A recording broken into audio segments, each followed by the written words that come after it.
Hi everyone and welcome back to my channel. So in today's video I'm going to share with you guys my postpartum update and just kind of like share with you guys how I'm doing, how I'm feeling, and all that fun stuff. Originally I was going to wait until I was 3 months postpartum and out of that like 4th trimester, but I feel like nothing really has changed. It's kind of like stabilized, and I've had my 6-week checkup, so I thought now would be the perfect time since I'm currently 9 weeks postpartum, so I'm almost there anyways, a few more weeks.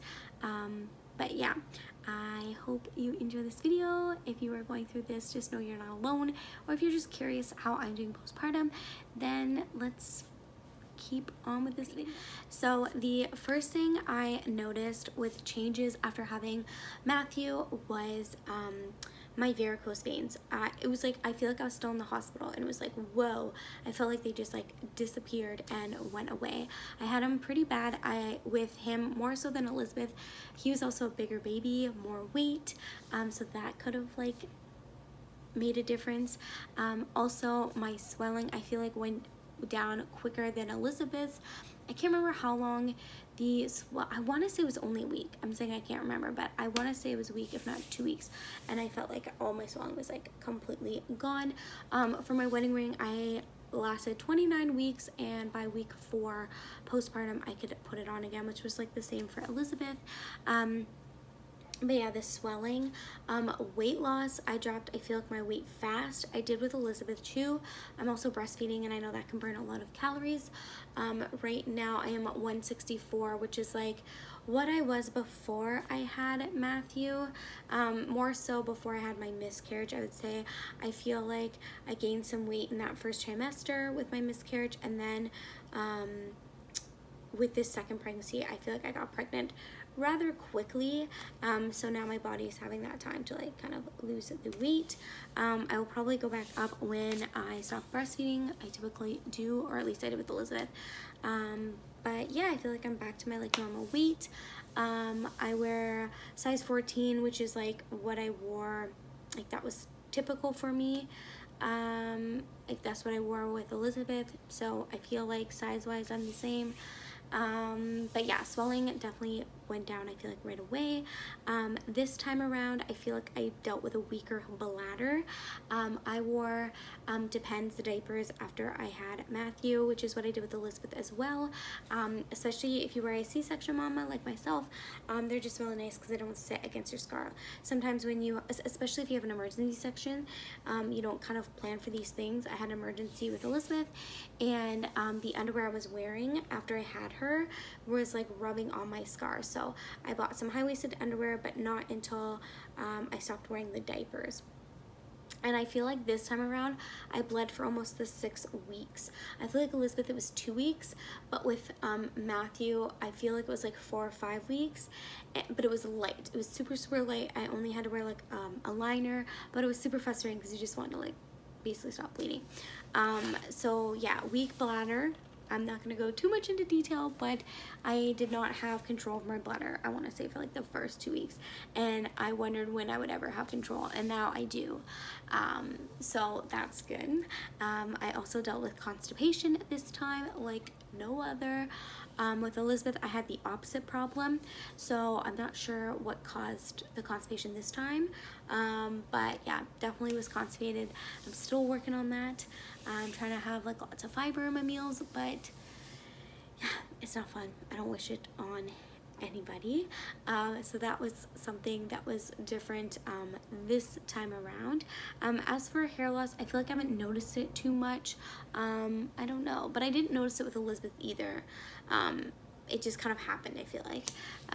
With her, I noticed it a lot when she was 4 months. At her baptism, I was like basically bald all here and all here, like where my baby hairs are. So I don't know, I feel like I haven't noticed anything, but I feel like it's still kind of early. My nails are also like super strong. That was the same with Elizabeth. They were really strong and like hard to trim, so I guess that's a good thing. But yeah, they grow really fast now, and they're super strong, which is with Matthew, or when I was in my last trimester, they were really weak and brittle. So that's something that I noticed this time around. I don't remember that with Elizabeth. Side effects from a C-section. So my spinal tap, I'm sure this is normal, but there was like a little bruise where I had it, and my back was sore, like someone had punched me in the back. For like the first 2 weeks, it took a while for like my back to not be in pain or discomfort. So if I was like sitting for too long, it was kind of sore. I had to kind of be careful. With a C-section too, you're not supposed to lift anything heavier than your baby and car seat combined. And you can't drive for the first 6 weeks as well. So Matthew, he's a big guy, and I just noticed with my back it was just like not as strong, but that only lasted like the first 2 weeks, so I was very, very thankful for that. That was something I noticed in the hospital. One of the side effects too I noticed was itching. My skin was itchy, and they told me that's a side effect too from the spinal tap. That only lasted like 24 hours after my C-section, but just just felt itchy afterwards. Not fun. My body odor this time has been different. I feel like I have to apply deodorant twice a day, or they stink. My armpits stink, so I have to be on it, and just like making sure like midday I'm reapplying deodorant, or you're gonna smell it. It's not fun. So that I don't remember with Elizabeth, but maybe I did. Like I said, I don't remember. Oh, soreness from my scar. That is normal, but I found it harder to keep it dry this time. It was itchy, and I was actually worried that they wouldn't like pass me at my 6-week appointment because I felt like it was still kind of inflamed. But she said it's good. It feels great now, and it's just kind of like everything needs to go back into place. So I still had that like flap, I guess, so it was very hard to keep it dry when, you know, there's skin constantly covering it. So that was kind of frustrating, but I'm good now, and I don't have any problem. This time around too, I felt like my patience and my potty mouth was worse. I am not a swearer, unless I get a little bit of road rage, but not too bad. But this time, like if I stub my toe, if I drop something, I'm like saying the F-bomb, and that's not like me at all. So it's so weird, but I do find my patience, it's not so bad. It's now that I'm 9 weeks postpartum, I feel like I have much more patience, but the first little bit I feel like I was a little more like short-tempered and stuff, which I feel like is expected. What else? Oh, something that I thought would be different this time around was breastfeeding. I feel like it was still the same. I thought, oh, second baby, like it will be just as a breeze. No, it took me still about like 10 days to get the hang of it, maybe almost 2 weeks, which is like Elizabeth. And I feel like with breastfeeding too, it can definitely be a mindset. I'm not against like formula. For both kids, I actually incorporated formula in the first 2 weeks because it was just so sore. Even this time I had like bleeding, and yeah, I feel like it takes some time, right, for your baby and for you. So I'd say after like 10 days we were good. We had established a good latch, and breastfeeding wasn't uncomfortable. But when it was getting painful for me for this time and with Elizabeth, I would pump every other time basically, so and give him a bottle. So that just kind of helped just kind of give my basically nipples a break. But we are good now. He still takes a bottle, like I've pumped or whatever, just in case I have to run out, do errands, spend some time with Elizabeth, whatever it may be. I had a dentist appointment, so it's just nice that he does take a bottle and I can do that. What else? I wrote everything down. I've been keeping track of everything. Oh, by day 6, after my C-section, that's probably when I was feeling my best. Obviously still take it easy, but like it was easier for me to get out of my bed. I don't remember how long it took me before I could sleep on my side, but what I would do was kind of like sleep like this. I would sleep with my nursing pillow, and I brought my nursing pillow to the hospital, which helped as well. But it just helped support, like I was able just to sleep a little more comfortably, since sleeping on my side was kind of uncomfortable and painful. Oh, I also surprised myself how awake I was during the, like, just in general, not getting as much sleep. It hasn't really affected me. Like, I don't get tired in the middle of the night. There was a period, but now that he's having longer stretches, I'm doing better. But that first little bit, it didn't bother me getting up every 3 hours. And I think just from that third trimester, when you're constantly waking up, I'm sure that gets you used to it a little bit. But yeah, it just surprised me. Like I surprised myself, like how I wasn't like feeling exhausted. By Saturday, so day 3.5, that's when I noticed my milk coming in. I don't really leak. That's my other thing too. I haven't really leaked. Not that I don't leak, but I just, if I do leak, it's because like he needs to eat and he's not eating. There was like a short period of time where I would leak on one side if he was nursing her other, but that didn't last long. I do use my Haka in the middle of the night, and I use my manual pump just to like get everything out before I go back to bed.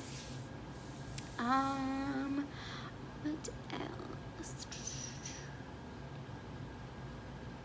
I think that was it. Oh yeah, emotional, definitely emotional, but I think that just comes with like transitioning from 1 to 2, which I want to do a video on that as well. Just kind of like my tips on transitioning from 1 and 2. I mean, I'm not perfect. It is still a learning curve, but I just feel like now that we've kind of like established a routine and just gotten adjusted, that you know, I'll be able to share kind of what I've been doing. The other thing too was how hard it was watching, like emotionally, like I cried having like Elizabeth being emotional. Now she only had like a 24-hour period where it was like she was super sensitive, and just everything basically made her upset and cry, and she would have these awful temper tantrums. Like I've never seen it before. Elizabeth is not one to have temper tantrums. She has now, but I think that's just like with the age. I don't think that has anything to do with like everything going on. I think that's just from being 3, and they're not as bad, and they're easily managed, and you know, she's not having them for long periods of time, whereas before it was like, oh my gosh, she was like, I don't even know how to explain it, but I just had to cry with her because it was just like, I knew it had to do with like just the changes and stuff, and it just, I wondered how long it was gonna happen. It only happened for 24 hours, but whew, that was not easy, and I just wanted to put that out there that like it happens. And she wasn't angry at Matthew. She's never been angry at Matthew. She loves Matthew. He is like her favorite person in the whole entire world. She's kind of picky or iffy particular with me when I take pictures of her. Sometimes she'll let me, sometimes she won't. And I respect her boundaries if she doesn't want me to take her picture. But if I'm taking a picture of Matthew, she wants to be in there. She wants a picture, and or she'll ask if I can take a picture of her and Matthew. Like, so it wasn't like she was angry at him during that little period, and that was like day 5 or 6 postpartum. And yeah, she wasn't like angry towards him. It was just learning to control her emotions and get through it quickly. Because it was just, yeah, it was rough. But that is it. I'm just looking at my list here, and I feel like I mentioned everything that I wanted to talk about. Yeah, other than that, I'm doing great, healing really nicely. We are done having kids, so I'm kind of excited to be done that phase. I loved being pregnant, and obviously there's gonna be a part of me that misses it. Like that's just like this really cool thing about being pregnant and growing a human being. But I don't regret getting my tubes removed, and I feel really good. Richard feels really good, and yeah, we're just excited to see where the rest of 2021 takes us with our little family in the future. And with that being said, I will see you guys in my next video. Bye guys.